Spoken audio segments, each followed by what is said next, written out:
مسئلہ بیان نہیں کرنا. مجھے ایک آدمی فون کر رہا تھا کہ آپ ایران جنگ کی تائید کریں. میں نے کہا بالکل کروں گا، بالکل کروں گا. دو خنزیروں کی لڑائی ہے، دو خنزیر لڑ رہے ہیں، اور یہ تو قرآن پاک میں موجود ہے، نولی بعض الظالمین.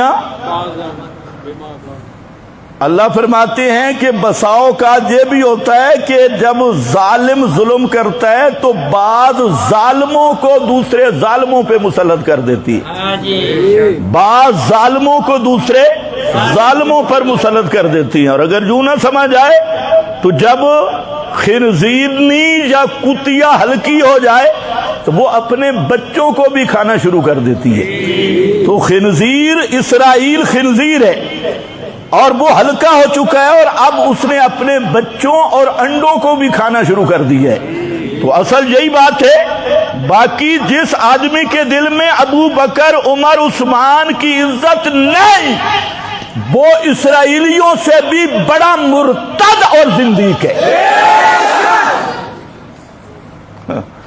کچھ غیرت نام کی چیز بھی ہے.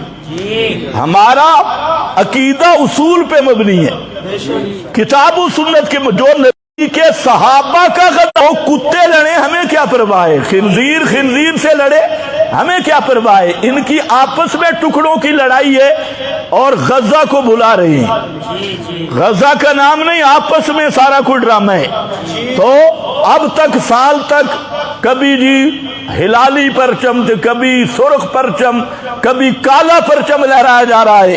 وہ کالے پرچم صرف غزہ کے مسلمانوں کو مروانے کے لیے تھے. اب وہ خنزیر ہلکا ہو گیا اور اس نے اپنے بچوں کو بھی کھانا شروع کر دیا، اور اب چیخ چگاڑے شروع ہو گئے.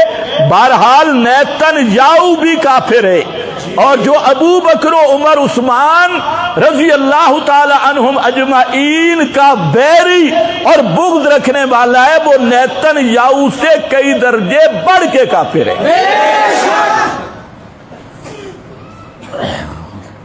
بس اتنا تبصرہ کافی. آگے ہو، ٹائم بڑا کم ہے. کہتے ہیں نہیں تبصرہ ضرور کرنے، ہوگی یا نہیں اب سن لو.